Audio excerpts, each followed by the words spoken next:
Olá, eu me chamo Carlos Henrique, sou psicólogo. Nós estamos aqui no GENIBS, Grupo de Estudos em Neuromodulação Não Invasiva, e iniciaremos aqui uma série de encontros para estudarmos sobre o TDAH e a neuromodulação não invasiva.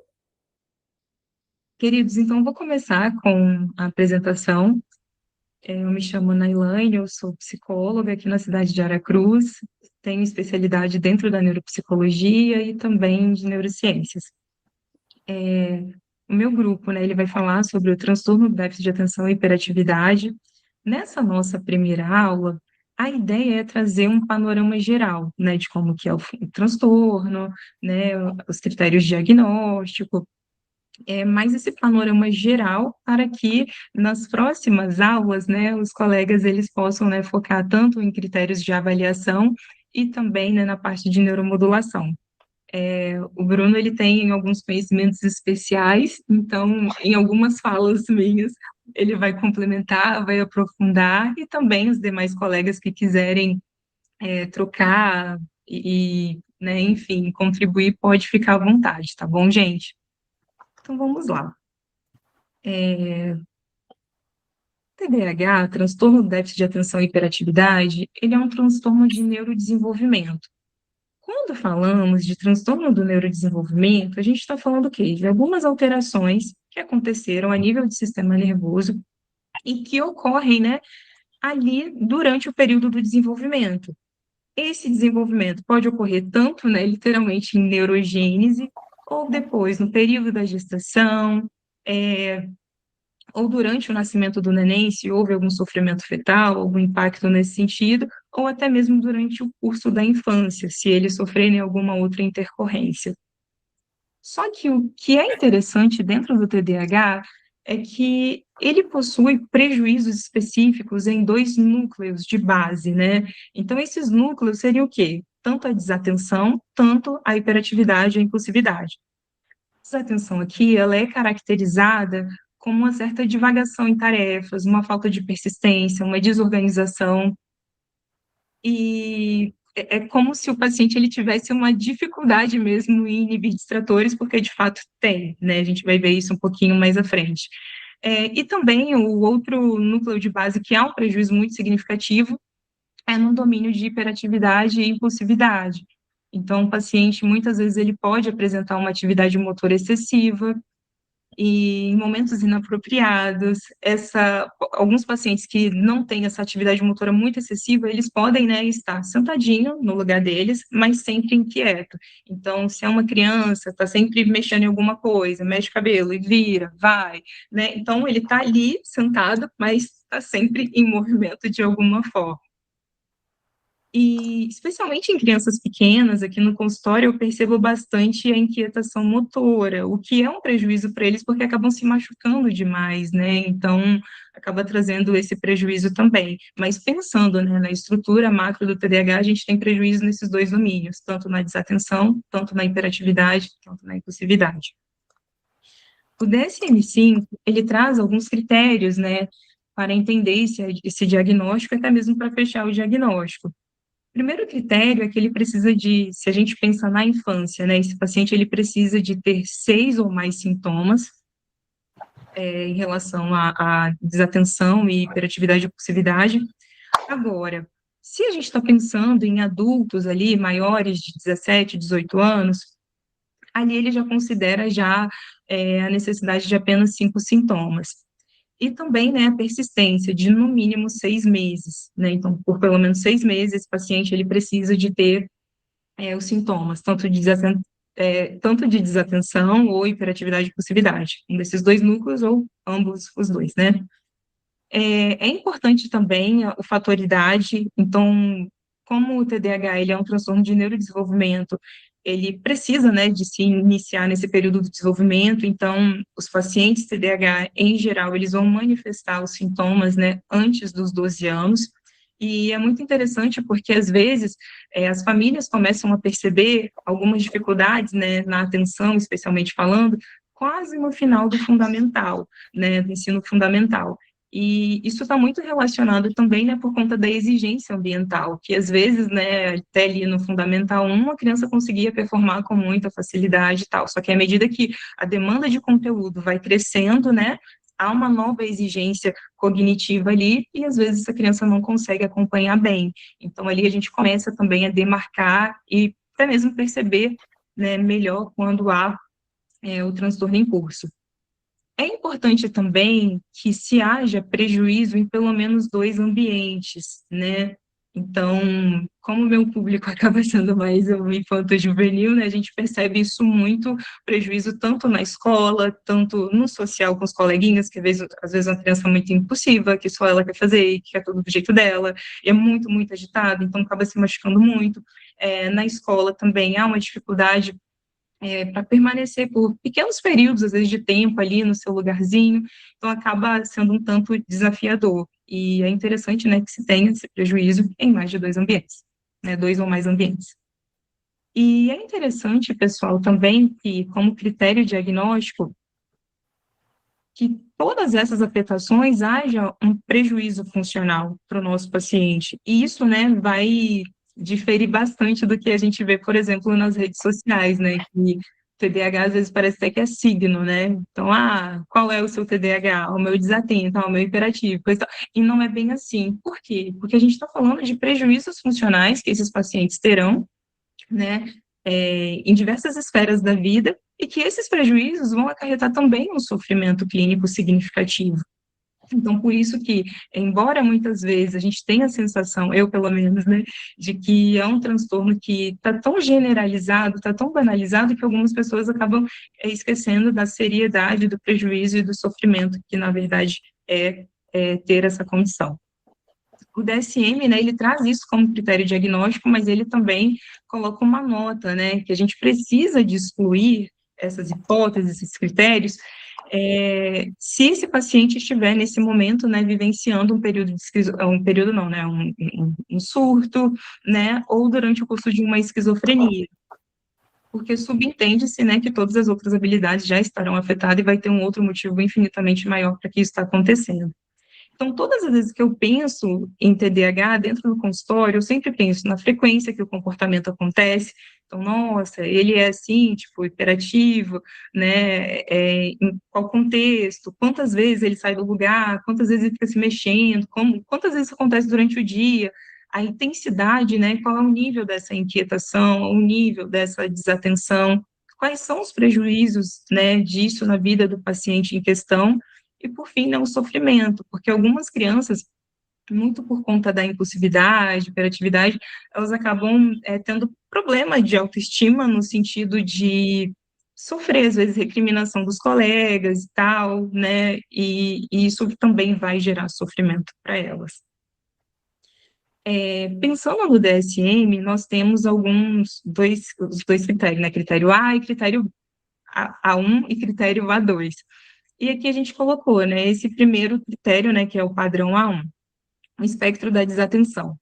Então, aqui, geralmente o paciente, ele vai ter uma dificuldade na atenção aos detalhes e sutilezas. Então, pode ser aquela criança que às vezes vai escrever, está escrevendo coisas, né, do quadro, mas vai omitir letrinhas. A gente percebe isso também nos instrumentos neuropsicológicos, que passa ali, tem um monte de erro de omissão e tal. Então, isso fica bem evidente para o paciente, para a gente também perceber essas dificuldades do paciente, uma dificuldade, né, em sustentar o foco ao longo do tempo. É interessante que tem alguns instrumentos, igual o Tavis 4, né? O Tavis, ele é super dinâmico, super bonitinho, só que tem a tarefa lá do relógio, que às vezes eu acho que ela demora uns 3 ou 5 minutos por aí. E as crianças ficam, nossa, demora, tia, esse negócio vai acabar, né? Porque para eles já tem muito tempo que estão ali, né? Já está chato a tarefa, né? E aí começa a se distrair, começa a olhar coisas no consultório, ao redor da mesa, né? E é interessante observar essas dificuldades. Pode ser também que o paciente parece não escutar em alguns momentos, mas porque ele estava tão distraído que você fala com ele e ele nem escuta, assim, porque a cabecinha dele estava em outro lugar mesmo, assim. O paciente ele pode não seguir as instruções, né, certinho, porque ele vai se perder no meio do caminho, pode ser que não termine algumas tarefas, né? Então, às vezes, o paciente ele vai e escreve determinada coisa do quadro e acha que é só aquilo. Na verdade, tem infinita outras coisas lá, só que não se atenta, não se percebe. Né? Dificuldade na organização das tarefas, do tempo, dos trabalhos. Ele tende a evitar esforço mental. É muito perceptível isso quando tem alguns testes, né, igual tipo o BPA, que ele tem aquela folha grande, né, e aí eu acho engraçado quando as crianças viram e falam, ai meu Deus, muita coisa, não compensa, tia, mas é porque assim, na cabecinha deles, eles vão gastar tanto esforço mental, vai ser tão longo, tão demorado, que já desanima, né, eles, basicamente, assim, e de fato vão gastar mesmo, né, vai ter um esforço cognitivo ali significativo. São pacientes que geralmente perdem bastante objeto, então tem de esquecer bolsinha, material escolar, enfim, né? Fica facilmente distraído por estímulos externos, pensamentos, lembranças, memórias, e também esquecimento diário, né? Então, a gente fala as coisas, o paciente, ele vai perder ali parte, né, do que você está falando, ou de algumas instruções. Aqui dentro, né, do padrão A2, de hiperatividade e impulsividade, a gente já tem, né, a agitação motora, então é um paciente que ele está sempre ali se mexendo, né, ora batucando as mãos, mexendo pezinhos, levantando pelo consultório, por aí vai. Se é no contexto escolar, ele também pode ficar se levantando constantemente, em momentos que ele deveria estar sentado. Algumas crianças também podem correr, subir em lugar que não é apropriado, né, e isso às vezes acaba, né, pode acabar ferindo ele, se machucando. Alguns pacientes, eles têm dificuldades para ficar mais em silêncio mesmo, um ambiente que é mais calmo, com baixo estímulo, então, né, como se literalmente ele estivesse a 1000 por hora, né, paciente que está ligado, né, com o motorzinho ligado, eles entendem, eles percebem, assim, né, a criança que está muito, muito hiperativa mesmo.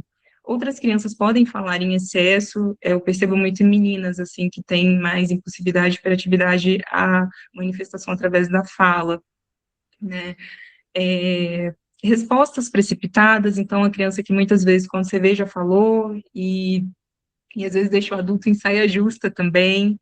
Eles podem ter dificuldade para esperar, por conta, né, dessa dificuldade na inibição, e também intromissão, ficar interrompendo toda hora quando há outras pessoas falando ou colegas brincando.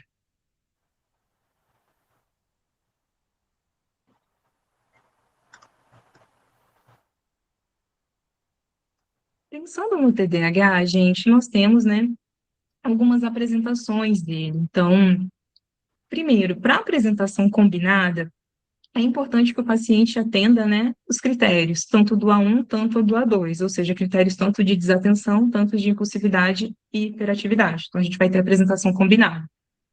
Na apresentação predominantemente desatenta, é importante que ele atenda, né, os critérios do A1, que é dos critérios de desatenção. E dentro, né, dos critérios aqui, para a predominância hiperativa e impulsiva, ele precisa de atender, né, os critérios do A2, que é de impulsividade e hiperatividade.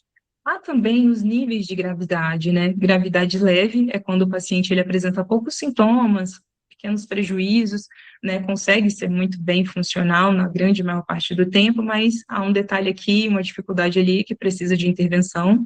Gravidade moderada, né? Quando aquele paciente ele não tem grandes prejuízos ao ponto de ser grave, incapacitante, mas também, né, os desafios, eles não são tão leves assim, não são tão sutis quanto poderia ser, né? E quando a gente pensa na gravidade grave, é quando, de fato, já há prejuízos bem mais acentuados, né? Então, no meu caso, que trabalho com as crianças, né, quando essas dificuldades do TDAH já reverberaram, às vezes, numa recuperação de prova, né, ou até mesmo na reprovação na escola, pensando assim, prejuízos acadêmicos e afim. A trajetória e curso, né, evolução do transtorno ao longo da vida. Então, quando pensamos nas criancinhas pré-escolares, né, a gente percebe uma ativação motora, né, uma hiperatividade, uma impulsividade um pouquinho maior. A partir do momento que eles vão para o fundamental, a desatenção, né, ela já chama mais atenção, então acaba controlando um pouquinho o corpinho, né, mas ao mesmo tempo a desatenção, ela entra aí num tópico sensível, né, num momento delicado, assim, para esse paciente. Na adolescência, de novo, né, essa hiperatividade motora, ela diminui significativamente, mas entra essa inquietação interna, né, essa impulsividade interna, esse nervosismo interno, o que muitas vezes também é confundido com sinais de ansiedade. E já na vida adulta, né, pode ocorrer a desatenção, a inquietação e a impulsividade, mas a própria hiperatividade, ela é praticamente, assim, não tão visível, né, a gente percebe o adulto um tanto mais inquieto, falante demais, ou até mesmo impulsivo, ou desatento, mas a hiperatividade não aparece tanto assim, né.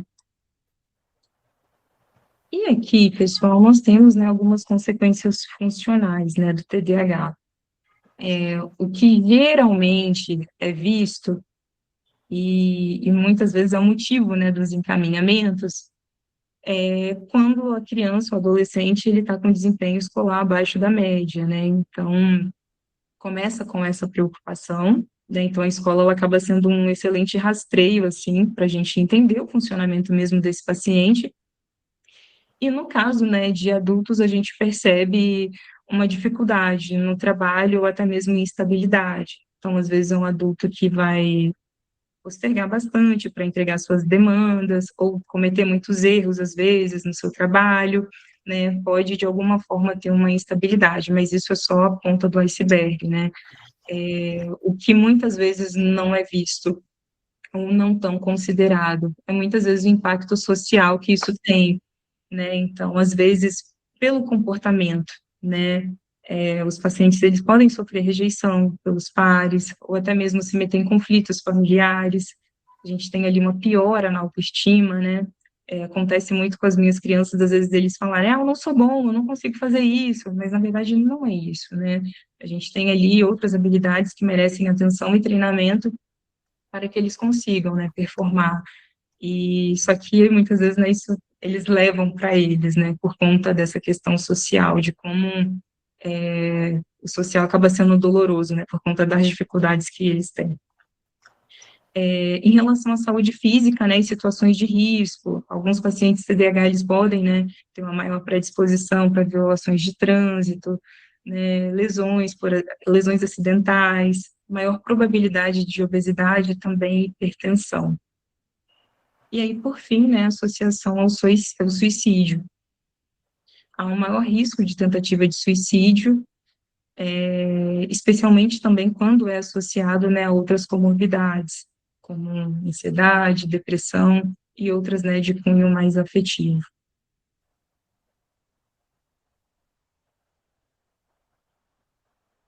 A etiologia do TDAH, ela tem, né, 74% aí, de 74 a 80% de herdabilidade, então a gente já pensa já em fatores mais genéticos.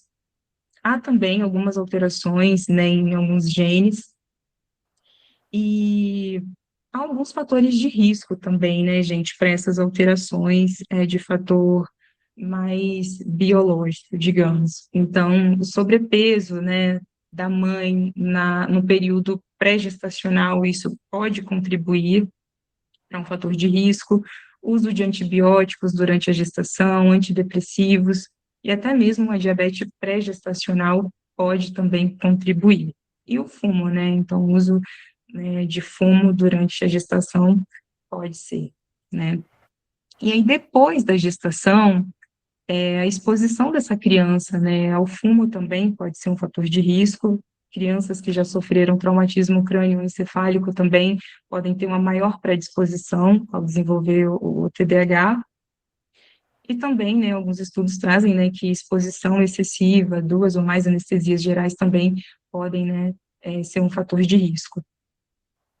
Em relação aos fatores ambientais, além, né, dessa exposição ao fumo, a gente tem, né, o baixo peso ao nascer, a prematuridade, exposição, né, a fumo, outras neurotoxinas, e também o histórico familiar, né, de encefalite ou até mesmo epilepsia.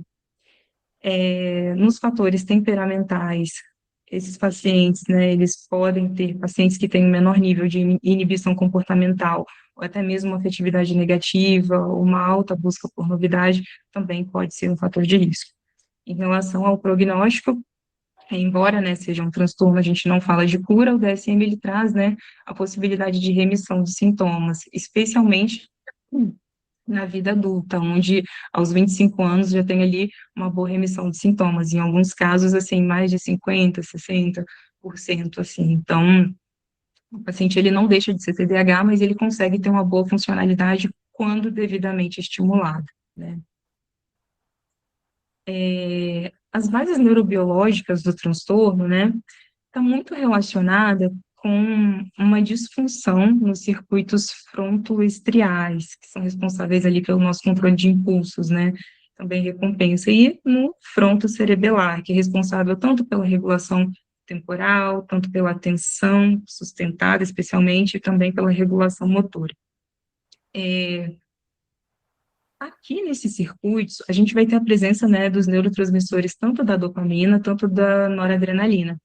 Ambos vão estar ali atuando, só que muitas vezes numa força, numa potência menor em pacientes TDAH. E aí, quando se faz o uso de psicoestimulantes, é como se eles trabalhassem uma potência maior, né? Então, esses pacientes, eles conseguem ter uma melhor funcionalidade dessa circuitaria, o que vai melhorar nos domínios, né, de atenção e também, né, no próprio controle, no próprio controle, né, do paciente, enfim. É interessante, gente, pensar que, embora o TDAH ele tenha bases neurobiológicas, né, um tanto sólidas e definidas, ainda hoje, né, não se tem nenhum exame de sangue, ou neuroimagem, ou encefalograma que possa, né, trazer um dado e falar, né, trazer essa definição de que, o fulano tem TDAH porque eu estou vendo aqui nesse exame, coisa e tal. Isso não existe. Alguns estudos eu li no DSM que eles associavam, né, as frequências, né, tanto teta e tanto beta, a pacientes TDAH, mas também, né, no mesmo estudo eles falam que pacientes que não tinham TDAH tinham a mesma resposta, a mesma conectividade, a mesma ativação, então, assim, eles não consideram, basicamente, né. Em relação, né, ao funcionamento executivo, eu trouxe, né, o modelo de Barclay.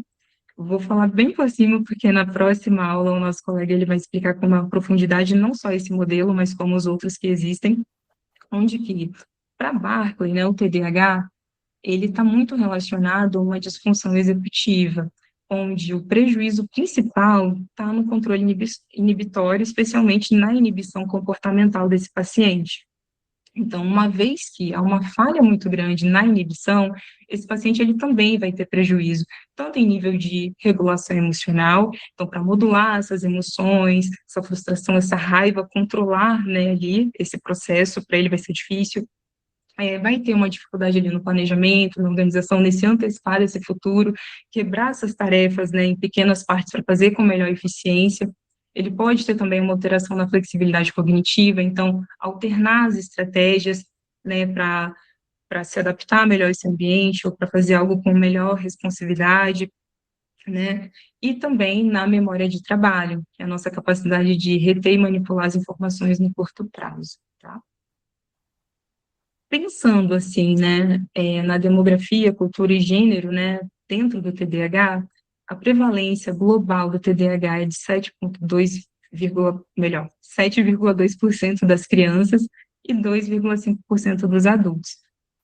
A diferença entre gêneros, né, porque os meninos, eles acabam sendo diagnosticados com a maior frequência, né, isso muito também por conta do comportamento, enquanto as meninas, elas tendem, né, a apresentar características mais relacionadas à desatenção, e acaba que esse diagnóstico, ele acaba sendo meio que subdiagnosticado, né, então, às vezes, a menina, ela é desatenta, mas ela pode ser diagnosticada com uma ansiedade, assim, né, porque, nossa, mas fulano, ela estava desatenta, mas é porque também, né, ansiedade e tal, né, e aí acaba constantemente, né, levando a subdiagnóstico, quando na verdade não seria bem isso, né, uma ansiedade. Há também as diferenças em relação ao viés cultural, né, então a prevalência varia dependendo do ambiente, do local onde que essa pessoa está, de 0,1% a 10,2%, né, dependendo da prática diagnóstica desse local. É até interessante porque, um tempo atrás, eu vi uma matéria falando, né, que crianças francesas não tinham TDAH. Eu fiquei super curiosa. Eu falei, uai, gente, como que isso funciona? E aí, quando eu abri a matéria, né, não é que não tem, né, é que a forma como eles entendem o TDAH e tratam é um pouquinho mais diferente da nossa. Então, aqui a gente tem uma cultura focada muito, né, nos fatores biológicos e também, né, farmacológicos como tratamento, enquanto lá eles têm um viés um tanto mais social, psicossocial da coisa. Então, assim, da coisa no sentido, né, gente, de entender ali o transtorno como uma alteração no contexto, no ambiente do paciente, onde se a gente muda esse ambiente, esse paciente ele vai ter uma boa remissão de sintomas nesse sentido. Então, é muito comum as práticas de orientação parental e manejo parental e com a criança, né, do que de fato a via farmacológica, assim. É interessante aqui também, né, que o DSM traz que populações oprimidas ou até as minorias, geralmente, elas também são subdiagnosticadas ou diagnosticadas errado, especialmente com transtornos disruptivos, do que, né, o próprio TDAH em si. Isso vai perpassar também pelos vieses, né, tanto dos professores, clínicos, né, e as pessoas que atendem, né, esses pacientes. O TDAH, ele possui comorbidades, né, tanto que é um transtorno que dificilmente ele vem sozinho, né, e geralmente, né, mais de 50% das crianças que têm o TDAH com apresentação combinada, eles apresentam TOD, o transtorno de oposição desafiante, junto, e 25% das crianças que têm o TDAH de apresentação predominantemente desatenta também. O TDAH também, ele pode estar associado, pode vir junto, né, com transtorno específico de aprendizagem e também com transtorno do espectro autista. Ele pode estar em comorbidade também com transtorno de conduta, e no caso de adultos há um maior risco, né, para transtorno de personalidade antissocial ou também por uso de substâncias. E o mais comum que acontece aqui no consultório, né, além do TOD, o transtorno específico de aprendizagem e autismo, são os transtornos de humor, né, especialmente depressão e ansiedade. Pode acontecer também, né, transtorno disruptivo da desregulação do humor, Ju.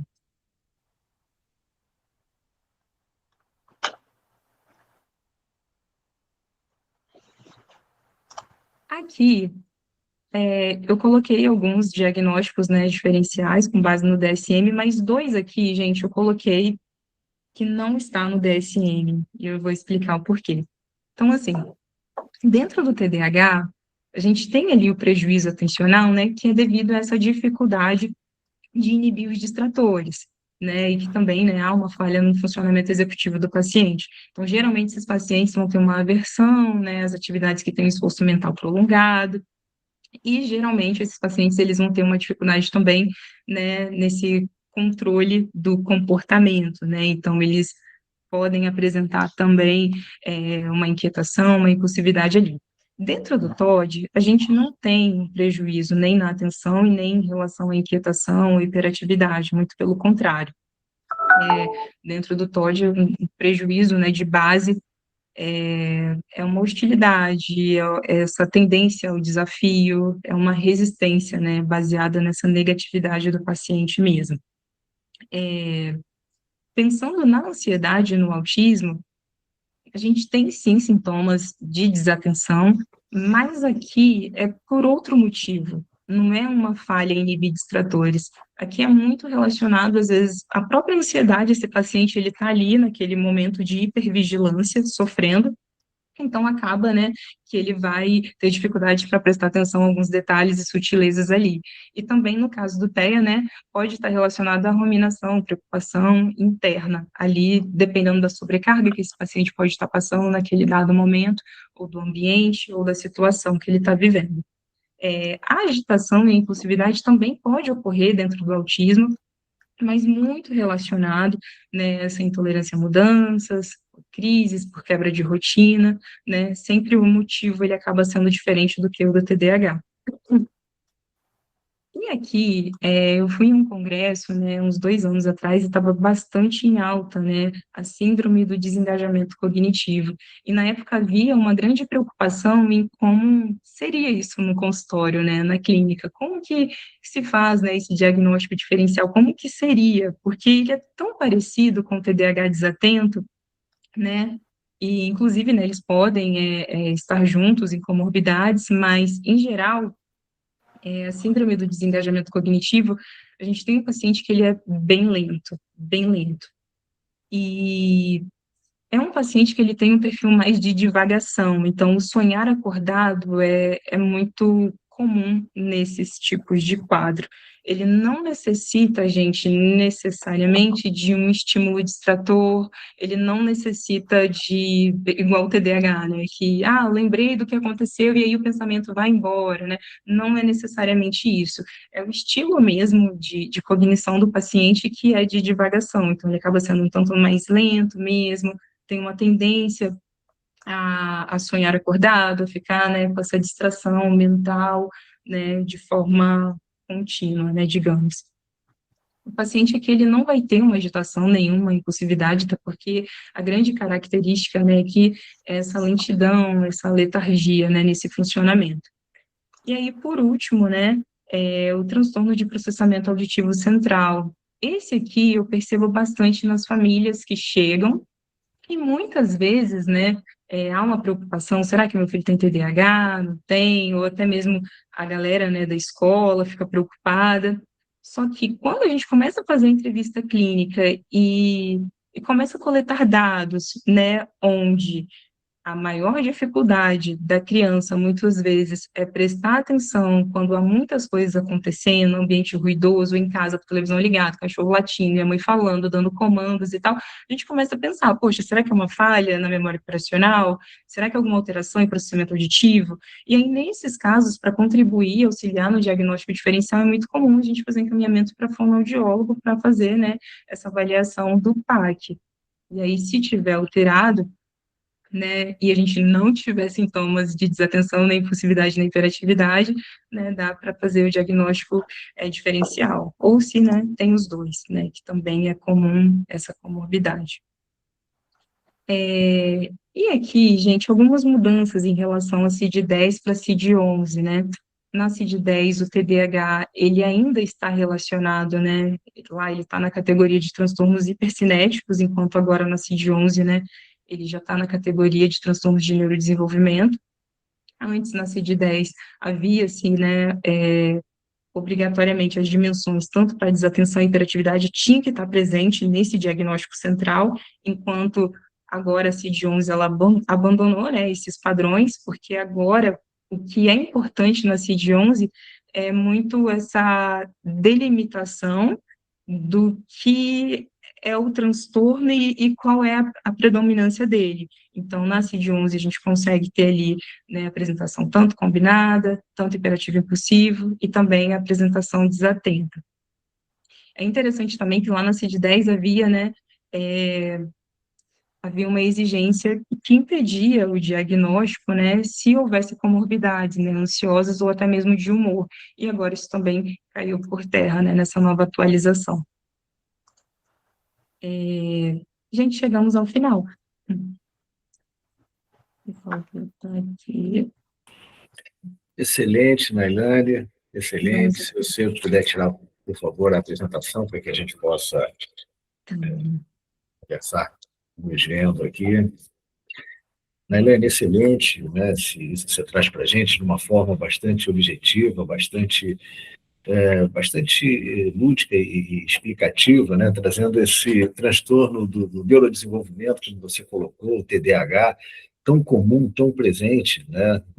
Assim, na forma como ele é observado, e aí a gente vê a complexidade do diagnóstico, não só dos critérios diagnósticos ali, mas me chamou a atenção também os riscos, né? A complexidade do diagnóstico, e as consequências e riscos, né? desse transtorno, e também ali as formas como uma pessoa que convive com essa condição durante muito tempo pode buscar para tentar regular a emoção, uma vez que, através das suas ferramentas, ela não consegue. Então, por exemplo, como você bem colocou ali, né, o isolamento, a busca por substâncias e tal. Então, quanto isso é um desafio. E aí, né, eu pensei o seguinte, a necessidade de um conhecimento bastante denso para que a gente possa fazer um diagnóstico assertivo, porque é no diagnóstico assertivo que a gente vai conseguir uma melhor indicação para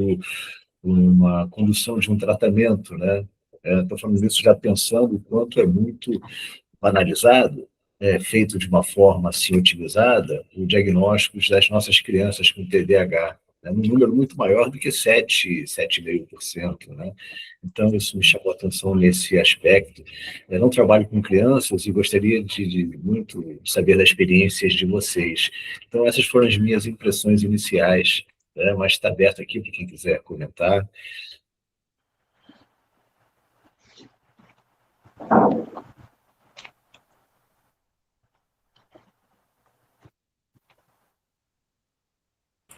Vai lá, Bruno. A gente vai falar um pouquinho na próxima reunião, certo? Sobre avaliação de TDAH. Claro, a gente vai adiantar. Vou aproveitar um pouquinho o ensejo. A gente vai ser mais focado e específico na próxima.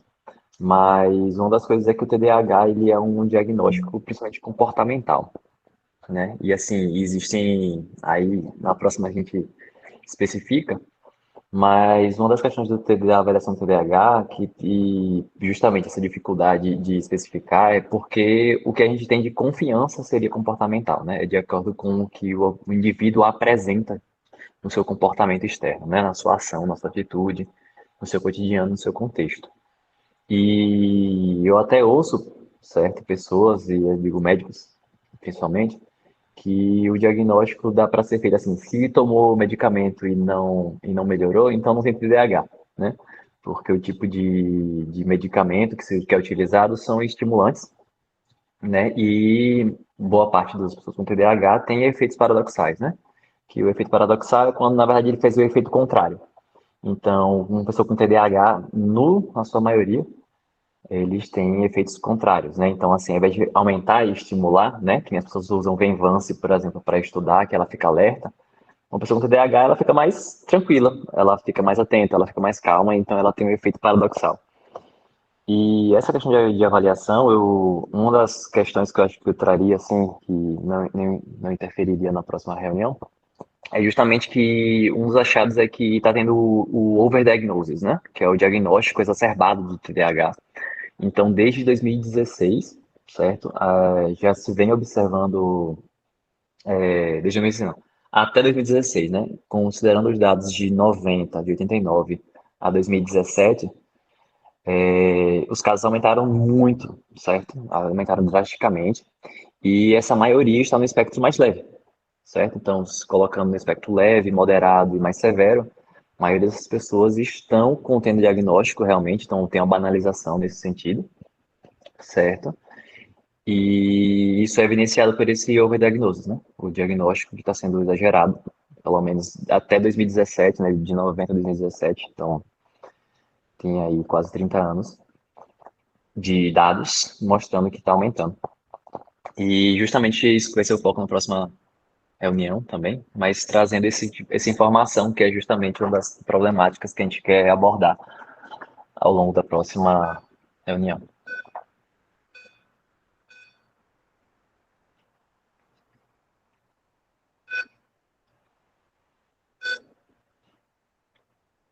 Alguém mais quer falar, fazer perguntas, especificar? Eu cheguei atrasada, né, Bruno? Eu não peguei o iniciozinho de vocês falando, mas a parte que eu peguei foi excelente. Parabéns para a equipe, para o trabalho, né? Muito didático, aqueles seus slides, Nailane, ficaram muito claros, né, para a gente entender. Eu não vi, vocês falaram sobre o diagnóstico de DSM, CID-11, etc., Mas também falaram sobre tratamento, sobre uso de medicamento, nada disso ainda, né? Não. Vai ser A na se- Isso, desculpa interromper. A separação que a gente fez foi que no primeiro dia a gente vai apresentar o transtorno, suas características, certo diagnóstico, então, dentre os principais manuais diagnósticos, né, CID e DSM, certo? Apresentar o transtorno de forma geral, características demográficas. O segundo dia, que seria na próxima reunião, a gente fazer um processo voltado para avaliação e instrumentos validados. Então, avaliação não só avaliação neuropsicológica, mas os processos de avaliação, como o processo médico, como a Helene já entrou um pouquinho, certo? Mas também processos de avaliação comportamental, discutir um perfil neurocognitivo, certo? Dentro desses dados. E indicar processos psicométricos, certo? A parte de psicometria, escolher testes validados, etc. E a problemática que a gente vive no Brasil nesse sentido.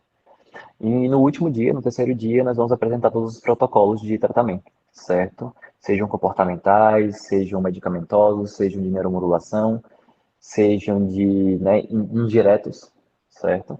Então, foi essa separação que a gente fez. uma ótima divisão. Mas uma coisa que eu queria comentar, que aconteceu no ano passado, para quem não estava aqui, é que não precisa ficar preso a que tem que ser 3 momentos. De repente, pode ser melhor fazer em 4, para a gente ter mais tempo de...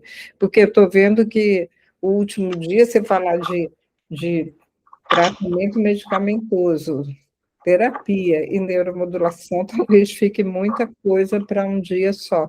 Aí divide em 2, gente, porque fica mais interessante para a gente, né?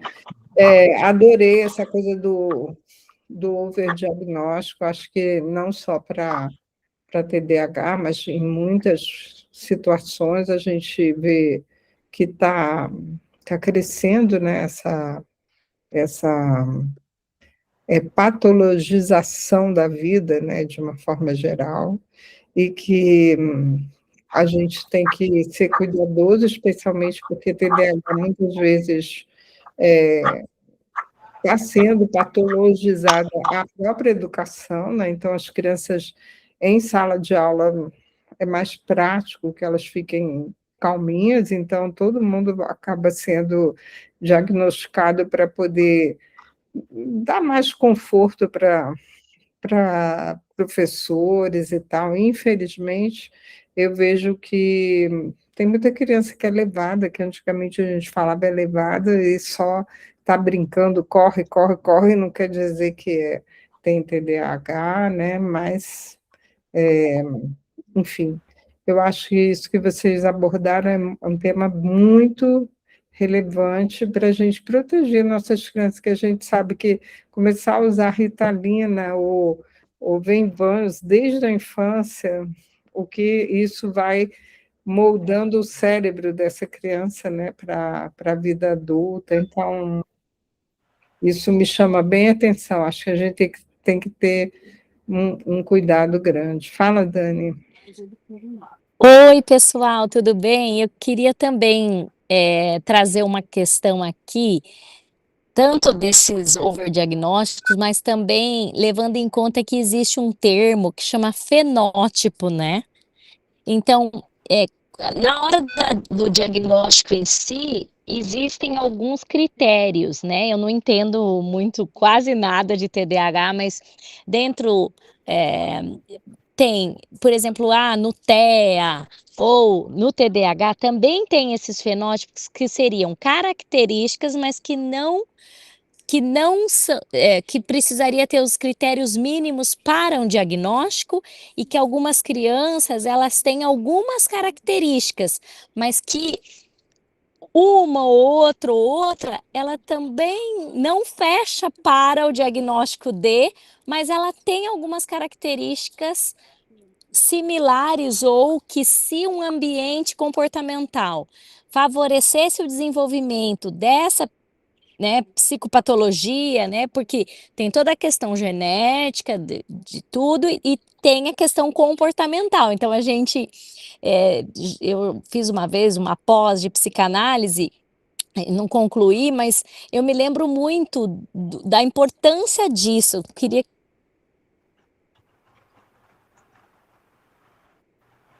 Cortou, né? Vocês me Mas esclarecessem um pouquinho, se vocês estudam assim também com esses termos. cortou. Ah, cortou? Mas pelo que eu peguei assim, o que Ah, a Dani talvez esteja querendo é que saber se vocês olharam para essa coisa dos fenotipos dentro do TDAH. Não especificamente, existe a parte do subclínica, certo? De apresentação subclínica, porque seriam duas separações, né? Porque quando a gente pensa no diagnóstico, o diagnóstico ele tem é um processo clínico, então não tem necessariamente um foco com etiologia biológica, né? Até o próprio DSM ele não enfatiza, né? Como a Nailane comentou, essa parte biológica, né, de achados, né, neuroanatômicos, fisiológicos ou um tipo de avaliação diagnóstica que envolva processos médicos, né, mais biológicos nesse sentido. E quando a gente pensa na apresentação fenotípica, se encaixaria, tá, dentro de alguns preceitos até próprio de apresentação, não só diagnóstica, né, do perfil desatento, do perfil hiperativo e impulsivo, certo? Mas também de alguns perfis neurocognitivos, certo? Eu vou aproveitar um pouquinho até para adiantar nesse sentido, já que a gente está aproveitando essa situação, tá? Quando a gente fala de fenótipo, a gente pensa na interação, na apresentação dos genes, certo? Como a Nailane comentou, existem correlatos neurofuncionais, então, por exemplo, uma coisa que eu acho muito interessante é que se a pessoa tem filhos abaixo dos 20 anos, então tem um alto índice para TDAH, enquanto acima dos 35 anos tem um baixo índice de correlação para a apresentação de TDAH nos filhos, né? Assim como outros fatores que ela explicou, de fatores genéticos, né, de estarem relacionados à heritabilidade, fatores pré-gestacionais, perinatais e pós-natais, dentro disso. E quando a gente pensa em heritabilidade, que é uma das coisas de apresentação fenotípica, a gente não está pensando em heritidade, que seria a gente saber qual é o gene relacionado à apresentação. A gente não sabe qual é a apresentação, certo? Assim, algum gene específico que vai dizer assim, olha, é um fator para a gente verificar se tem TDAH ou não, até porque a apresentação ela é muito diferente entre as pessoas. Por isso que o perfil, certo, comportamental e até neurocognitivo, que depois eu aprofundo na próxima reunião, ele é muito diverso, ele é heterogênico, e essa é uma das dificuldades justamente no diagnóstico do TDAH. Por isso que o diagnóstico atualmente, ele é muito voltado para o diagnóstico comportamental. E, diferentemente de outros diagnósticos, né, vamos pensar num diagnóstico neurocognitivo mais clássico, como a gente faz para processos demenciais, certo? Então, Alzheimer, demência frontotemporal, certo? Kaplan-Levi, esse tipo de processo de diagnóstico de neurocognitivo, né, a gente consegue ter, inclusive, um suporte médico, né? Então, de neuroanatômico, de tamanho de área cerebral, né? De massa cinzenta, de massa branca, e até mesmo Biomarcadores, né? isso, e de biomarcadores, então, de concentração de alguns tipos de neurotransmissores ou de determinadas moléculas dentro do líquido cefalorraquidiano. Então, essa dificuldade com TDAH que a gente percebe, por isso que o fator diagnóstico do TDAH é muito mais comportamental. A gente não tem um específico, né? Assim, para avaliação. Eu vou deixar isso mais explícito, né, nos seus específicos na próxima reunião, porque é algo que é muito extenso, inclusive, mas é muito interessante, que é justamente que atualmente é comportamental. Então, se ele apresentar aqueles características diagnósticas que a Nailane comentou, se apresentar, né, aquele tipo de comportamento, aquela apresentação específica, a gente diagnostica assim. Mas até mesmo na avaliação de perfil neurocognitivo, então quando a gente pensa em psicometria, em neuroanatômico funcional, certo? Marcadores biológicos, nós não temos nada que seja forte, tá? Então, essa avaliação fenotípica, e aí vem, eu diria que seria, depois eu especifico na próxima, mas por enquanto, eu diria que o mais interessante e importante, que é como é classificado atualmente, é que é uma avaliação puramente comportamental.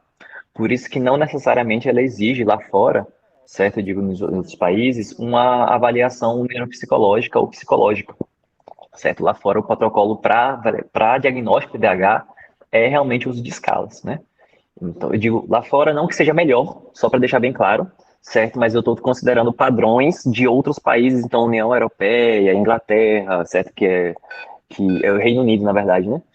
Que se junta com uma parte da Inglaterra, em Estados Unidos, certo? Eles têm padrões específicos que eles utilizam para diagnóstico, e a própria Organização Mundial de Saúde, certo? Da OMS, e os critérios são comportamentais, inerentemente comportamentais, sem suporte de marcadores biológicos, certo? Ou genético nesse sentido, certo? Foi a minha ignorância que eu acho que eu usei o termo de fenotipo ou fenótipo, mas eu queria mesmo era saber dessa parte comportamental mesmo, mas daí eu entendi que vai ser na semana que vem, e eu não quis falar antes porque eu estava aprendendo ali com a tua explicação. Mas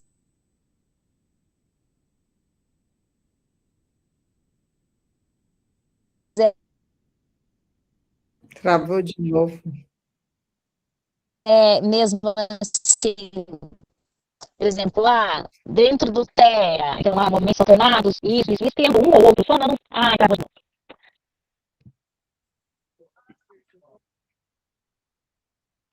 Sim, voltou, Dani. Você vai escrever. Não, não. Então, se voltou, eu vou falar. Não, e aí eu agradeço as suas colocações, Bruno, e vou aprendendo aqui na próxima. Eu vou estar aqui na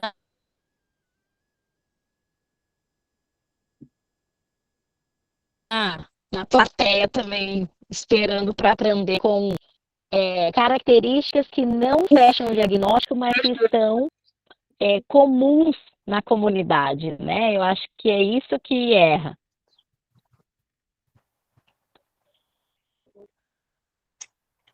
É por isso que um dos critérios, como a Helena colocou, é justamente a contextualização, né, da apresentação.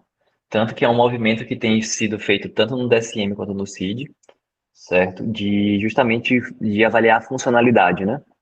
Então, se a gente fosse pegar outros tipos de diagnósticos, então, pensando até mesmo em deficiência intelectual, estava tendo conversa com a mãe recentemente, ontem, o diagnóstico de deficiência intelectual, ele não é baseado somente no QI, como já foi, né, há muito tempo atrás. Então, aquela demarcação, né, de abaixo de 80, aí tem as severidades, etc. Também, mesmo que tenha um perfil que, quando você faz um score Z, você classifica ele ali, você percebe que ele está, né, dois desvios padrões acima do mínimo, né, para diagnóstico de déficit intelectual, você tem que fazer também uma avaliação voltada para a funcionalidade desse indivíduo, e junto com a avaliação de funcionalidade, você caracteriza o diagnóstico de deficiência intelectual. E a gente pode fazer esse mesmo processo, né, transferir para o TDAH. Por isso que se fala em prejuízos funcionais, com o principal, né? Não é somente uma avaliação que você vai fazer e diagnosticar porque ele apresenta isso, né? Como a Kátia falou. Antigamente era criança levada, era só maroto e era aquela criança que era afobada, certo? Como a gente diz aqui, e levava a vida.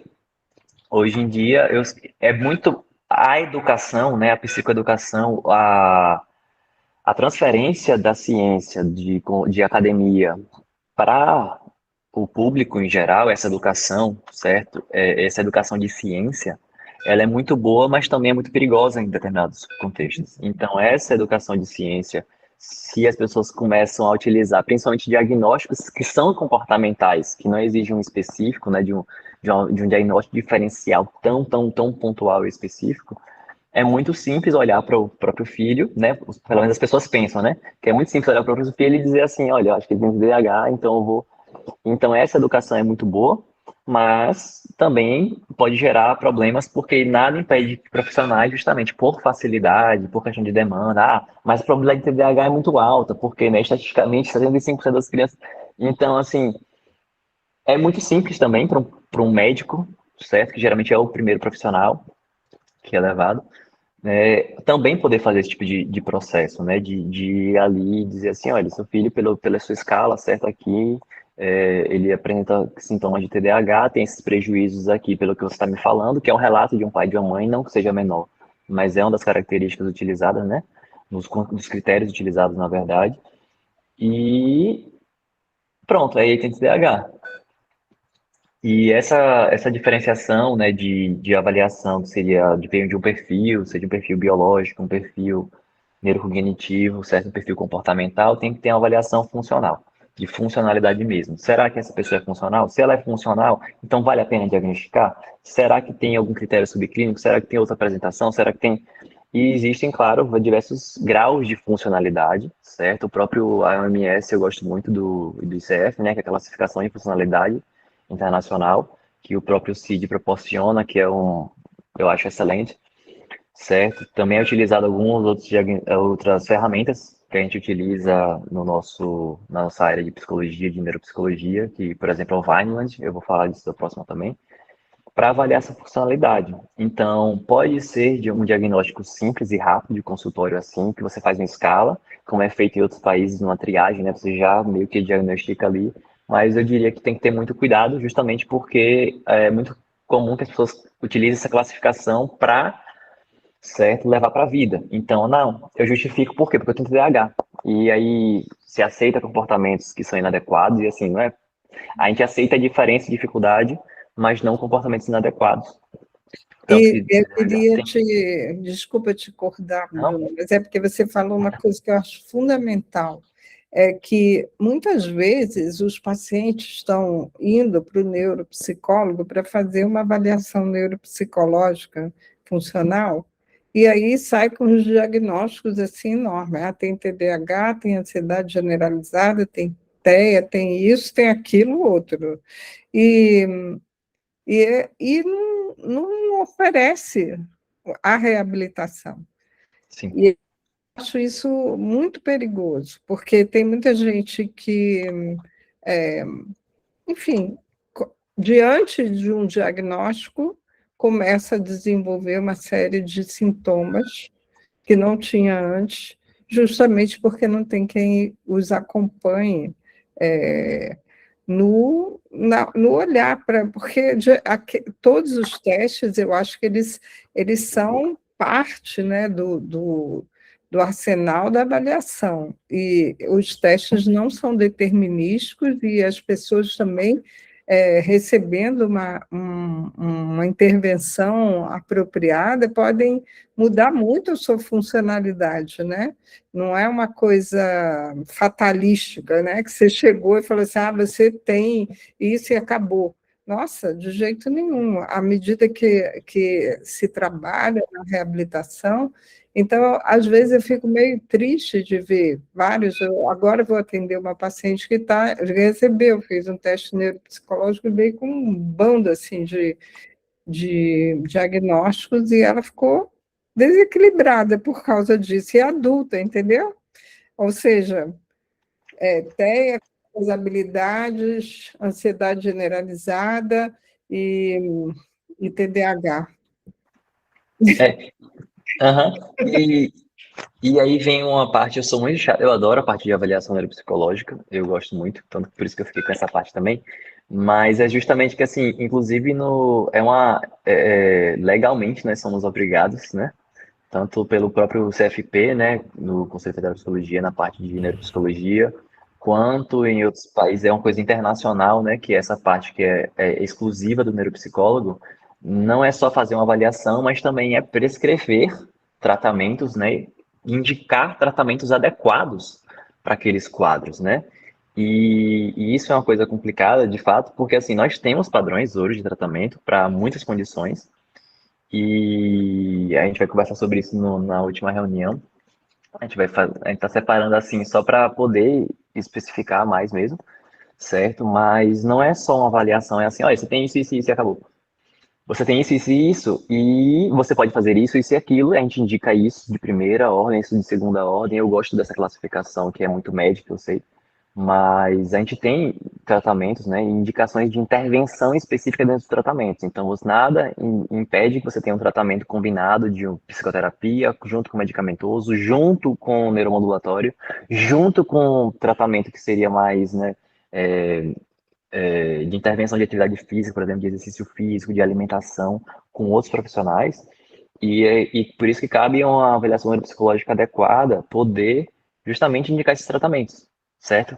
Claro que não dando exemplo, porque o TDAH não envolveria esse tipo de indicação, mas indicação para determinados processos, por exemplo, de transtornos alimentares, existe um acompanhamento na parte de nutrição, né, de nutrição comportamental, inclusive é uma área que cresceu muito, e a gente tem intervenções específicas para esse tipo de processo, né, para cada tipo de diagnóstico, e por isso que cabe muito conhecer os tratamentos, por isso que a gente quer separar para especificar todos os tratamentos, e dentro dos tratamentos, as intervenções de tratamento, e dentro dessas intervenções, aí sim você consegue fazer um plano terapêutico completo e adequado para cada condição, no caso para TDAH.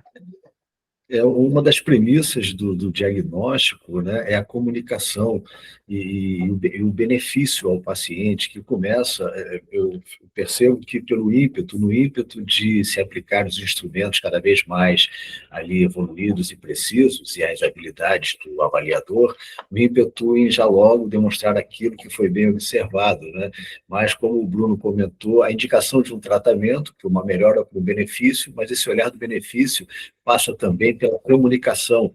Muitas das vezes, a comunicação, que é o mostrar diretamente ali o diagnóstico, naquele momento já se deve enxergar também o benefício, né, em apresentar de forma direta todos os diagnósticos observados, ou, né, como também Bruno comentou, seria útil, né, taxar aqueles diagnósticos que os testes e a observação clínica apresentaram.